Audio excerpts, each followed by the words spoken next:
기도하시겠습니다. 하나님 아버지 감사합니다. 오늘도 변함없이 저희를 말씀의 자리로 불러주시고 하나님 바라보며 나아갈 수 있도록 인도하여 주시니 참으로 감사드립니다. 하나님 이 시간 말씀이 선포될 때 성령 하나님께서 우리 가운데 함께하여 주셔서 이 말씀을 통하여 주님의 뜻이 우리 가운데 새겨질 수 있는 귀한 시간 되게 하여 주시고 말씀을 통하여 우리 모두가 주님 붙들고 한 걸음 한 걸음 나아가게 되는 역사를 이루어 주옵소서. 말씀 전에 저에게 함께해 주셔서 오직 주님의 뜻만을 전할 수 있도록 도와주시고 이 말씀을 통하여 꼭 필요한 말씀이 우리 성도님들의 마음 가운데 새겨질 수 있도록 인도하여 주옵소서. 우리 주님 예수님의 이름으로 기도합니다. 아멘.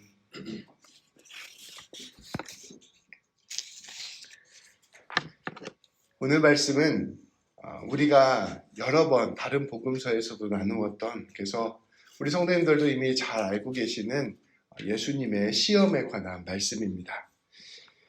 오늘 우리 예수님의 이 시험을 이해하기 위해서는 우리는 복음서 전체의 맥락 안에서 이 시험의 위치를 파악하고 또 함께 조화롭게 이해를 해야 합니다. 우리는 지지난주 말씀을 통하여 우리 예수님께서 세례를 받으셨다는 것을 함께 나누었습니다. 그 세례 직후에 우리 예수님께서 시험을 받으신 것입니다.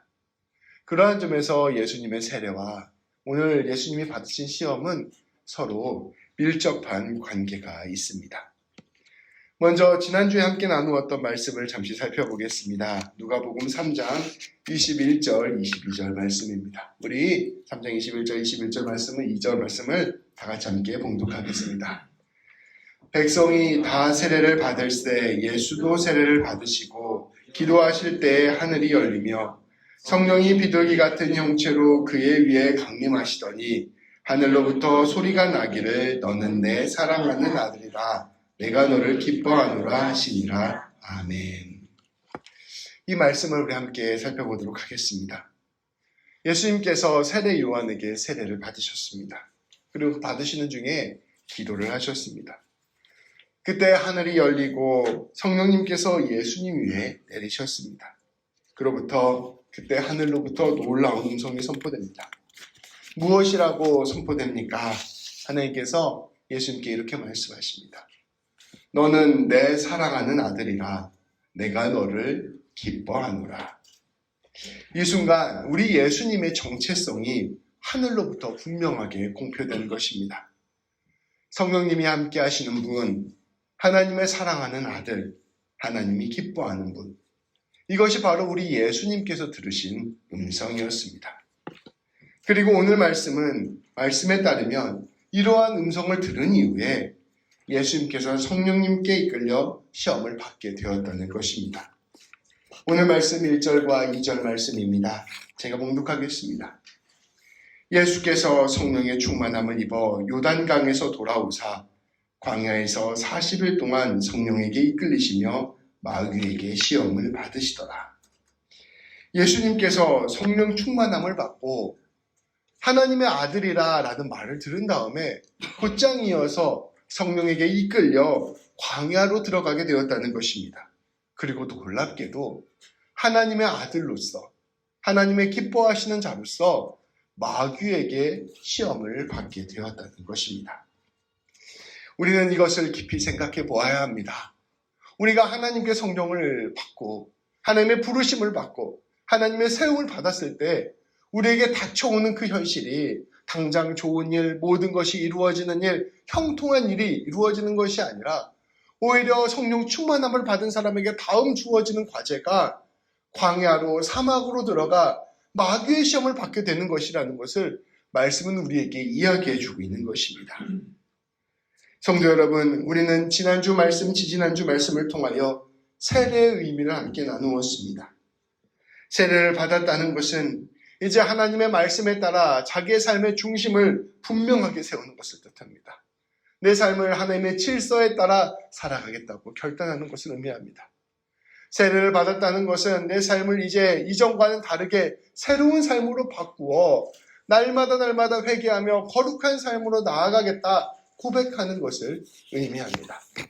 세례를 받았다는 것은 이제 홍해와 같은 삶의 문제가 있다 하더라도 하나님을 신뢰하고 용기를 내어 그 홍해를 뚫고 지나가겠다 고백하는 것을 의미하는 것입니다.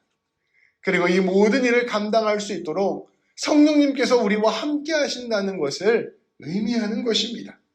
그런데 그것이 바로 우리 하나님의 아들로서의 정체성이라는 것을 우리 말씀은 오늘 우리에게 이야기해 주고 있는 것입니다. 그런데 이 정체성을 붙들고 살아가고자 할 때 그 삶의 첫 시작이 바로 마귀의 시험이라는 것입니다. 그 첫 시작이 광야의 길이요 사막의 길이라는 것입니다. 그리고 성령님께서는 그 일을 통하여 우리가 단단해지고 새로워지기를 더욱 원하시는 것입니다. 우리가 주님의 뜻대로 살기로 결단했을 때, 내가 이제 주님을 신뢰하겠다고 고백했을 때, 내가 성령 충만함을 구하고 살아가기로 결단할 때 우리는 광야를 뚫고 가는 시험을 겪게 된다는 것입니다. 굶주린 이리 때와 같은 마귀 앞으로 우리를 성령님께서 밀어넣으신다는 것입니다. 우리 예수님께서는 그러한 것을 모든 삶을 통하여 우리에게 보여주셨습니다. 이것이 바로 영적 여정의 비밀이다라고 말씀해 주셨습니다. 왜 이러한 일들이 일어나게 되는 것일까요? 이것을 살펴보기 위해서는 우리가 마귀가 어떠한 시험을 하는지를 함께 살펴보아야 합니다. 마귀가 하는 시험은 어떠한 시험이었을까요? 우리가 성령 충만함을 받고 하나님의 백성으로 살기로 결단했을 때 우리가 마주하게 되는 시험은 어떠한 시험일까요? 그것은 매우 심플합니다. 우리의 정체성을 물어보는 시험입니다.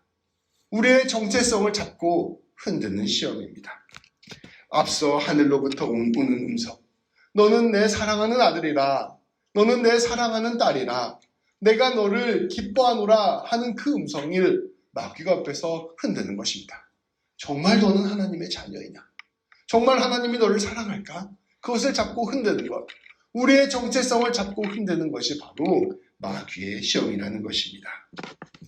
예수님께서 하나님 시험을 받을 때 무슨 음성이 들려왔을까요? 그 음성은 앞서 말한 그 정체성을 흔드는 것입니다. 근본적인 진실을 붙잡고 흔드는 것입니다. 우리가 하나님 성령 충만함을 누리고 하나님의 사랑을 깨닫게 되었을 때 성령님께서는 우리를 광야로 끌고 가시는데 이 광야에서 우리는 이 시험하는 목소리를 듣게 됩니다. 그리고 우리는 그 홍해를 뚫고 가듯 이 시험의 목소리를 반드시 뚫고 가야만 합니다. 우리의 정체성을 굳게 붙들고 가야 합니다. 군대에 가면 아침마다 복명복창하는 게 있습니다. 복무신조라고 하는데요. 이제 그 복무신조가 4개가 있어요. 그래서 아침마다 일어나면 그걸 제일 먼저 복명복창을 하고 하루를 시작합니다. 근데 그 복무신조의 첫 번째가 뭐냐면 나는 자랑스러운 대한민국 육군이다. 이렇게 이야기를 하고 시작해요. 내가 어떠한 존재인가를 매일 아침마다 되새기는 것입니다. 이게 흔들리면 모든 것이 다 무너지는 것입니다. 우리가 하나님의 백성으로서 내가 사랑하는 하나님의 아들이다. 내가 하나님의 사랑하는 딸이다. 내가 하나님께서 기뻐하시는 자다. 이 정체성을 붙들고 나아가야만 우리는 모든 삶의 문제를 흔들리지 않고 이겨나갈 수 있게 됩니다. 그런데 이게 흔들리고 이게 무너져 버리면 아무리 많은 일들이 일어났다 하더라도 우리는 결국은 버텨내지 못하고 무너지게 되고 말 것입니다. 마귀는 그래서 이 정체성을 잡고 흔드는 것이고 우리 성령님께서는 그 모든 흔들림을 뚫고 넘어가 이 정체성을 끝까지 붙들기를 우리에게 요청하고 계시는 것입니다.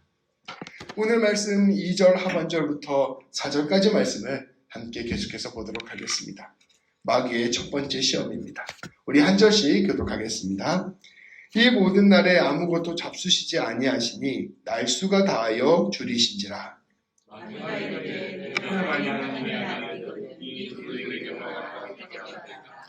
예수께서 대답하시되 기록된 바 사람이 떡으로만 살 것이 아니라 하였느니라. 아멘. 우리 성도님들 다 아시다시피 예수님은 40일을 금식하셨습니다. 3일, 5일만 금식해도 먹을 게 눈앞에 아른거립니다. 40일을 굶으셨으니 얼마나 먹을 것이 필요한 상황이겠습니까?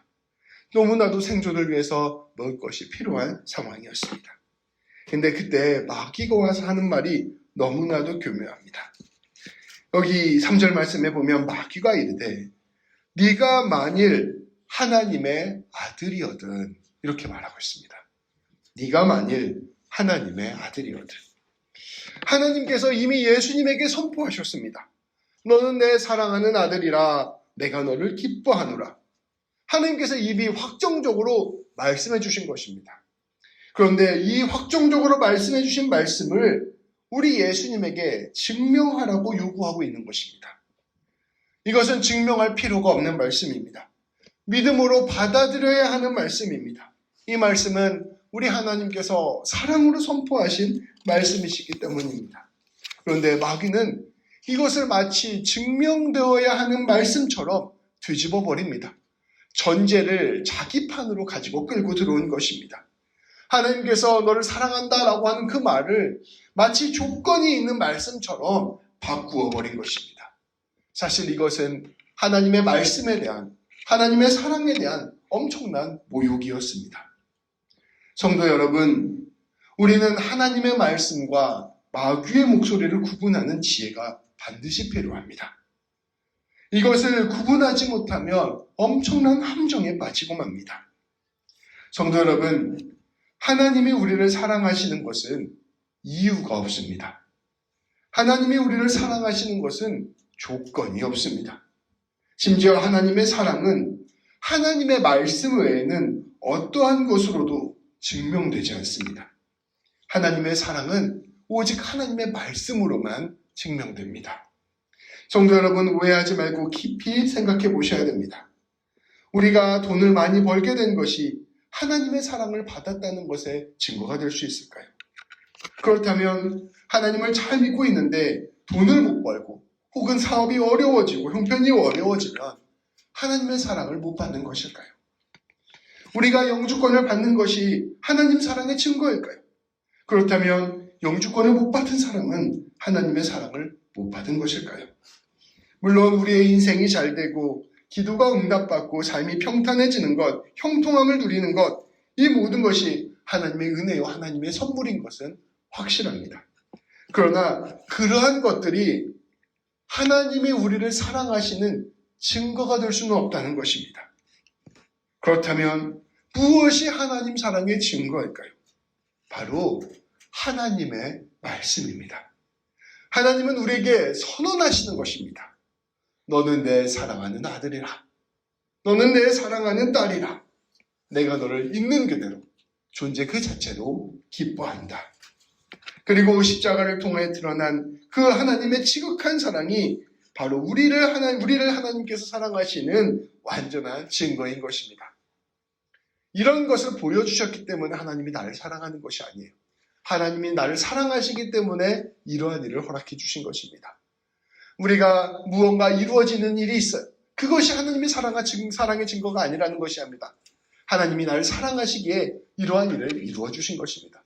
그럼 뒤집어 말하면 어떠한 일이 일어나지 않더라도, 어떠한 일이 형통하게 진행되지 않더라도 하나님이 나를 사랑하시기에 그 일마저도 하나님께서 반드시 선으로 바꾸어 주실 것이라는 것을 믿는 것, 이것이 바로 우리 그리스도인의 신앙입니다. 우리 그리스도인의 신앙은 어떠한 것으로 하나님의 사랑을 판단하지 않습니다. 하나님이 나를 사랑하신다는 대전제를 놓고 나머지 모든 것들을 판단하는 것, 이것이 바로 그리스도인의 사랑인 것입니다. 믿음인 것입니다. 그래서 우리는 그것을 굳게 믿고 한 걸음 한 걸음 걸어가는 것입니다. 제가 우리 청년부 애들에게 예전에 하나님의 사랑을 설명할 때 이런 이야기를 한 적이 있어요. 바보가 걸어갈 때 오른손이 어디에 있지? 이렇게 하다가 앞으로 나가면 오른손이 여기 있네. 뒤로 가면 오른손이 없어졌네. 이렇게 눈에 보이는 것만 있다고 믿는 사람이 바로 바보다라는 이야기를 한 적이 있습니다. 하나님의 사랑은 우리 손에 꼭 붙어있는 팔과 같습니다. 언제나 우리와 함께 하시고 우리를 붙들고 계시고 끝까지 우리와 함께 하시는 것입니다. 예수님은 이러한 조건을 거는 마귀에게, 마치 하나님의 사랑이 무언가에 달려있는 것처럼 생각하는 마귀에게 이렇게 이야기합니다. 사람은 떡으로만 살 것이 아니라 하나님의 말씀으로 살 것이다. 이 말은 이렇게도 해석해 볼 수 있습니다.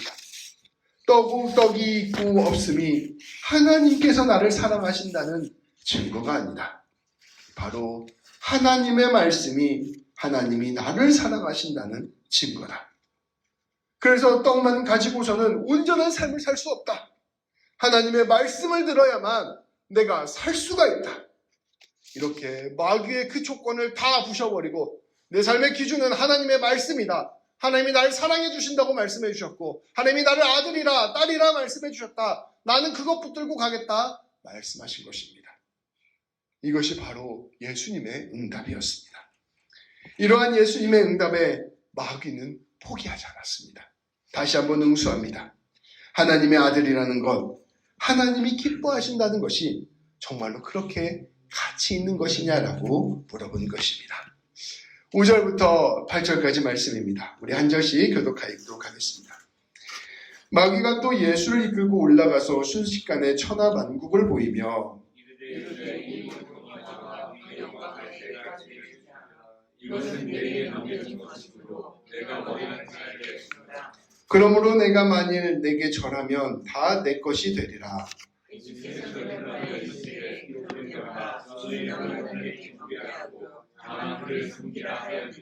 아멘. 그러자 마귀는 예수님을 데리고 아주 높은 곳으로 올라갑니다. 온 세상에 보이는 곳이겠죠. 그곳에서 온 세상 모든 나라들을, 모든 왕국들, 제국들을 다 보여주었습니다. 그리고 예수님에게 이렇게 말합니다. 이 모든 권위와 영광을 다 내가 너에게 주겠다. 이것은 내가 넘겨받은 것이다. 내가 원하는 자에게 줄 수 있다. 사실 이것은 마귀의 명백한 거짓말이었습니다. 하나님께서는 마귀에게 모든 권위와 영광을 넘겨주신 적이 없습니다. 모든 권위와 영광은 하나님께 속한 것입니다. 마귀가 줄 수도 없으니, 마귀가 넘겨받은 적이 없으니 마귀가 줄 수도 없는 것입니다. 한마디로 공갈을 치고 있는 것입니다. 그를 하나님의 아들로, 그런데 그는 예수님께 이렇게 공갈을 치면서 예수님을 계속해서 속입니다. 하나님의 아들로 산다는 것, 그것으로는 너는 이런 권위와 영광을 얻을 수 없어. 네가 하나님의 아들이라고 해서 하나님 따라 그 길 가면 너는 결국 아무것도 얻을 수 없어. 차라리 나에게 절을 해라. 내가 너에게 모든 권위와 영광을 줄 수 있다. 내가 너를 하나님처럼 만들어줄 수 있다라고 유혹하고 있는 것입니다. 이러한 마귀의 이야기에 마귀의 계략이 그대로 드러납니다. 마귀는 거짓 권위, 거짓 영광을 만들어 놓고 그 거짓 권위와 영광이 진짜인 것처럼 꾸미고 자기에게 절하여 그 거짓 권위와 영광을 차지하라 유혹합니다. 우리가 인생을 살아가면 끊임없이 우리를 잡고 흔드는 것이 있습니다. 이 길로 가면 잘 될 것 같고, 이 길로 가면 복 받을 것 같고, 이 길로 가면 영광스러울 것 같고, 이 길로 가면 권세를 부릴 것 같고, 이 길로 가면 사람들의 인정을 받을 것 같고, 이 길로 가면 행복할 것 같은 길이 무수하게 우리 앞에 펼쳐집니다. 그리고 그것을 위하여 잠시 하나님의 아들의 자리를 내려놓으라 이야기하는 것입니다. 하나님의 아들이라는 자리가 너무나도 값지고 귀한 자리인데 그 자리의 가치를 알지 못하는 이들에게 찾아와서 아주 값싼 것과 바꿔치기 하는 사기꾼들이 바로 마귀인 것입니다. 아주 아름다운 보석이 집에 있어요. 근데 그 집 어린아이가 이 보석의 가치를 알지 못합니다. 근데 이 어린아이는 딱지를 좋아하잖아요. 그 딱지를 막 여러 개 만들어가지고 유혹을 하는 겁니다. 그 어린아이한테 가서 아저씨가 이 딱지를 너에게 주려고 하는데 그 딱지를 받기 위해서는 너희 집에서 쓸모없는 건 한 가지가 있는데 그거 가져오면 아저씨가 바꿔줄게. 어머니 방에 들어가서 찬장을 열면 반짝반짝거리는 조그마한 돌멩이들이 있을 거야. 그거 가지고 와. 아저씨가 이 딱지 이만큼 줄게. 그래서 이제 그 유혹을 하는 거예요. 그 어린아이는 그 눈에 봤을 때 보석은 아무것도 아닌 것인데 아저씨가 주는 딱지는 너무 위대해 보여서 그 아저씨의 귀에 흔들려가지고 집에 가서 보석 다 가져와다가 아저씨한테 사주고 딱지 받아오는 거예요. 그리고 엄마한테 가서 얘기하는 겁니다. 엄마, 내 집에 있는 돌멩이 가지고 가서 이만큼 멋있는 딱지를 받아왔어. 이 어리석은 어린아이가 바로 우리와 같은 모습일 때가 참 많다는 것입니다. 마귀가 와서 계속해서 유혹합니다. 나한테 절을 해라. 그럼 이렇게 멋진 것들 다 너에게 줄게. 우리는 그것에 마음이 휩쓸려서 우리에게 가장 귀한 것, 우리에게 가장 소중한 정체성인 하나님의 아들, 하나님의 딸, 하나님의 기뻐하시는 자라는 것을 내팽개칠 때가 있다는 것입니다. 귀한 성도 여러분, 우리는 참된 영광과 거짓 영광의 차이를 구분할 수 있어야 됩니다.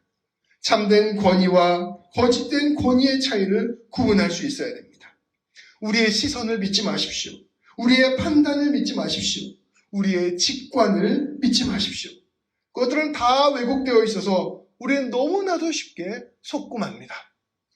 우리의 삶에서 끊임없는 들려오는 이야기가 있습니다.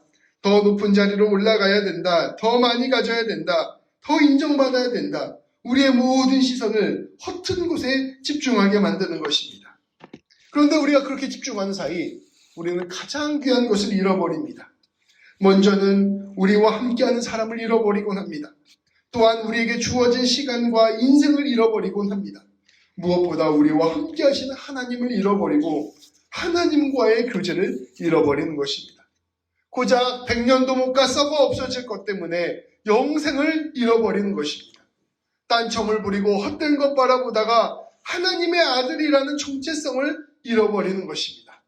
그래서 정작 하나님께서 우리 인생 가운데 하시고자 하셨던 가장 값진 소명을 다 잃어버리게 되는 것입니다.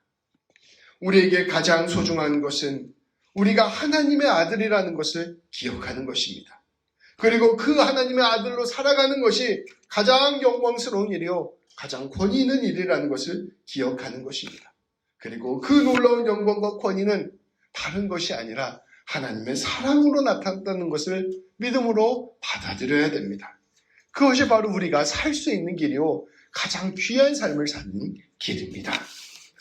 그래서 마귀의 이런 두 번째 시험에 우리 예수님께서는 분명히 선포하십니다. 주 너의 하나님께 경배하고 다만 그를 섬기라. 하나님의 아들로 사는 길, 하나님께서 기뻐하시는 길로 사는 것을 나는 결코 포기하지 않을 것이다. 그 길이 세상의 권위와 세상의 영광을 다 내려놓는 길이라 하더라도 나는 결코 그 길을 벗어나지 않을 것이다. 심지어 내가 모욕당하고 조롱당하는 길이라 하더라도, 온 세상 사람들이 나를 인정해주지 않고 다 나를 떠나간다 하더라도 나는 끝까지 그 길을 갈 것이다. 그 안에 참된 권위와 영광이 있음을 알기 때문이다. 우리 예수님께서는 그렇게 마귀의 거짓을 쫓아내시고 자기 사람을 사랑하시되 죽기까지 사랑하시는 그 길로, 하나님 사랑하고 신뢰하는 그 길로 걸어가셨습니다. 이처럼 두 번째 시험을 물리치자 마귀는 예수님께 세 번째 시험을 합니다. 9절부터 12절까지 말씀입니다. 우리 또한 같이 읽도록 하겠습니다. 13절까지 같이 한 절씩 읽도록 하겠습니다. 또 이끌고 예루살렘으로 가서 성전 꼭대기에 세우고 이르되 내가 만일 하나님의 아들이거든 여기서 뛰어내리라.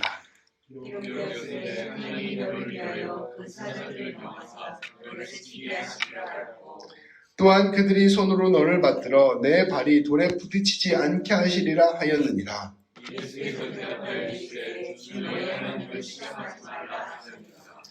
다 같이 읽겠습니다. 마귀가 모든 시험을 다한 후에 얼마 동안 떠나니라. 아멘.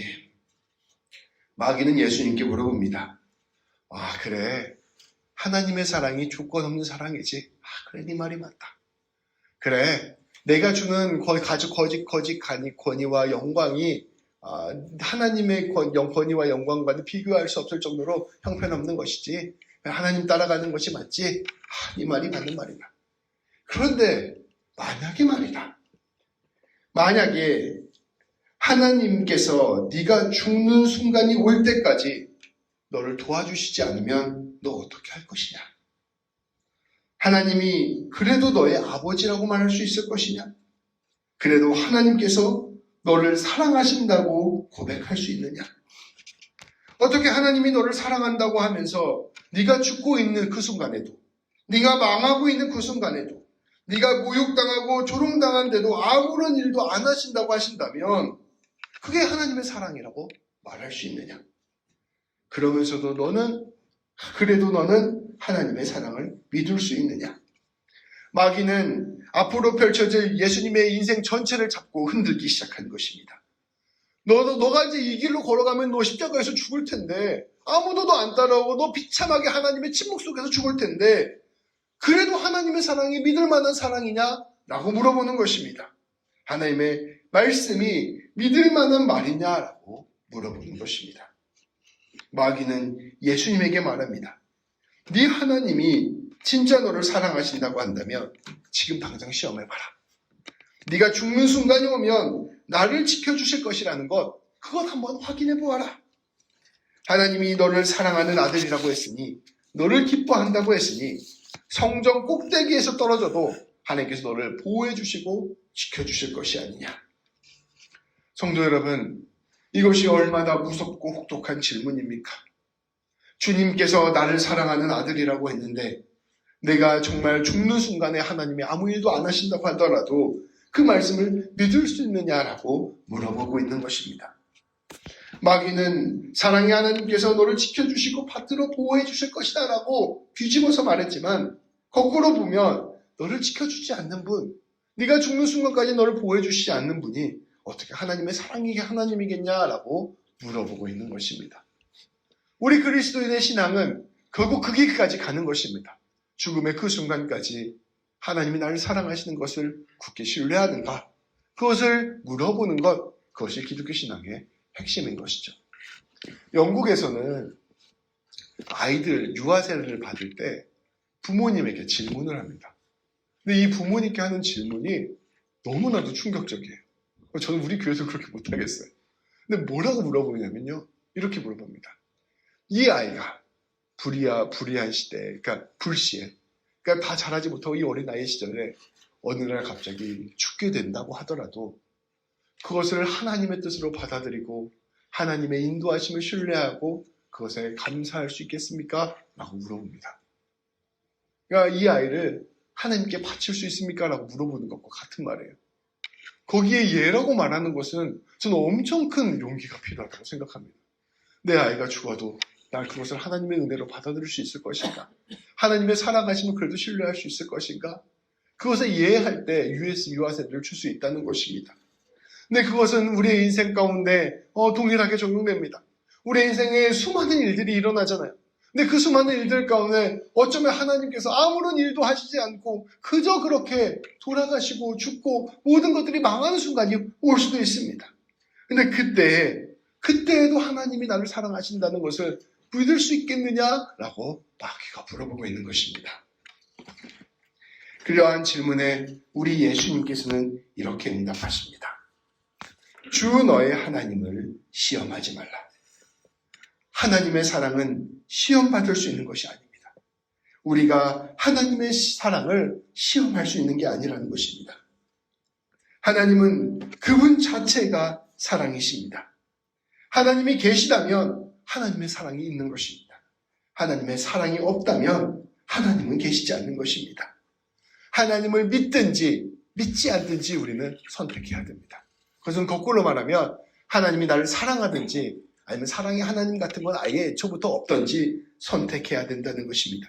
근데 우리가 하나님을 믿기로 작정하고 하나님의 말씀을 받아들이기로 작정한다면 그것은 어떠한 상황, 어떠한 형편, 어떠한 순간에도 하나님께서 사랑으로 우리와 함께 하시며 우리가 하나님의 자녀가 된 것이 영원히 끊어지지 않는다는 것을 믿음으로 받아들이는 것을 뜻합니다. 하나님의 사랑은 어떠한 순간에도 결코 사라지지 않습니다. 끝까지 그것을 믿고 신뢰하는 것, 그것이 바로 기독교 신앙의 핵심입니다. 믿음의 선배들은 예수님을 믿고 나서 숱하게 복음을 전하다가 순교당하게 됩니다. 모두가 다 죽게 돼요. 근데 그 순간에 하나님을 향한 사랑을 끝까지 포기하지 않고 고백하였습니다. 근데 그것이 영롱하게 빛나서 오히려 역설적으로 하나님의 살아계심과 하나님이 우리를 사랑하시는 증거가 되었습니다. 예수님께서 이처럼 시험을 다 마치고 끝까지 하나님을 향한 사랑을 붙들고 나아가자 마귀가 떠났습니다. 근데 13절 말씀해 보면 의미심장합니다. 마귀가 완전히 떠난 게 아니라 얼마 동안 떠나니라 라고 이야기하고 있습니다. 예수님의 시험은 여기서 끝나는 것이 아니라 이제 시작된 것이었던 것입니다. 예수님의 사역의 시작에 예수님의 세례와 마귀의 시험이 있었다면 예수님의 사역의 막바지에는 변호사 사건과 십자가의 고난이 있었습니다. 예수님께서 받으셨던 이 시험, 말로조차는 말씀으로조차는 이 시험이 결국엔 예수님의 십자가 사건에서 다시금 재현되는 것입니다. 예수님께서 십자가에 못 박히시기 전에 변호사 사건이 일어났는데 이 변호사 사건이라는 것은 예수님이 제자들과 함께 산에 올라가 모세와 엘리야를 만나고 그 가운데서 빛난 광채를 드러내신 사건이었습니다. 마태복음 17장 5절 말씀에 그 사건이 드러나는데 그때 이러한 일이 일어났습니다. 우리 같이 함께 봉독하겠습니다. 말할 때에 호련히 빛난 구름이 그들을 덮으며 구름 속에서 소리가 나서 이르기를 이는 내 사랑하는 아들이요 내 기뻐하는 자니 너희는 그의 말을 들으라 하시는지라. 아멘. 예수님께서 다 사역을 마치시고 이제 십자가의 죽음을 앞두고 있었을 때 이 변호사 사건이 일어납니다. 근데 그때 하나님께서 다시 한번 말씀하십니다. 이는 내 사랑하는 아들이요 내 기뻐하는 자니 너희는 그의 말을 들으라. 하나님께서 다시 한번 당신의 말씀을 확증시켜 주신 것입니다. 이는 내 사랑하는 아들이요 내 기뻐하는 자라. 그런데 이 말씀을 듣고 난 뒤에 우리 예수님께서 걸어가신 길은 마치 마귀의 시험과 같은 길이었습니다. 이때부터 하나님은 침묵하십니다. 하나님의 도우심은 나타나지 않았습니다. 예수님은 채찍을 맞았고 배신을 당하고 모욕과 저주를 받고 심지어 십자가에 못 박혀 죽으셨는데 우리 하나님께서는 아무 일도 하지 않으셨습니다. 하나님은 얼굴을 돌리셨고 철저히 침묵하셨습니다. 그런데도 놀랍게도 우리 예수님께서는 끝까지 하나님을 향한 신뢰를 놓지 않았습니다. 하나님이 나를 하나님의 아들이라고 말씀해 주신 것, 내가 너를 기뻐하는 자라고 말씀해 주시는 것, 내가 너를 사랑한다라고 말씀해 주시는 것, 그것을 향한 신뢰를 끝까지 놓지 않았다는 것입니다. 이렇게 예수님은 이야기합니다. 죽음을 앞두고 할 수만 있다면 이 잔을 내게서 옮겨주옵소서. 그러나 내 뜻대로 마시고 아버지의 뜻대로 하옵소서. 십자가 위에서 나의 하나님 어찌하여 나를 버리셨나이까 라고 탄식하면서도 끝까지 그 죽음의 길을 포기하지 않고 걸어가신 것입니다. 하나님과 함께하는 길, 하나님의 뜻대로 가는 길, 하나님의 사랑을 끝까지 신뢰하는 길을 걸어가신 것입니다. 예수님은 그 하나님의 말씀을 신뢰하되 죽음으로 그 믿음을 지켜내셨습니다. 그 결과 우리 예수님은 무엇을 이 세상에 보여주셨습니까? 하나님의 그 온전한 사랑을 끝까지 믿는 믿음을 온 세상에 보여주셨습니다. 예수님께서는 하나님이 나를 사랑하신다는 것을 끝까지 믿는다는 것이 무엇인가를 우리에게 다 보여주신 것입니다. 나아가 우리 예수님께서는 온 세상의 구주가 되었으며 모든 만물 위에서 모든 만물을 다스리시는 참된 권위와 영광을 얻게 되었습니다. 그리고 모든 백성들을 하나님의 자녀로 삼아주셨고 당신께서 얻은 그 사랑과 기쁨을 모든 백성들이 함께 얻을 수 있도록 하셨습니다. 결국 하나님을 끝까지 신뢰함으로 하나님의 일을 완성하신 것입니다. 이 예수님께서 그 길을 걸어가셨기 때문에 이제 우리는 예수님의 은혜로 말미암아 동일하게 하나님의 기뻐하시는 자녀가 된 은혜를 누리게 되는 것입니다. 귀한 성도 여러분, 우리 예수님께서는 우리를 오늘 동일한 길로 불러주십니다.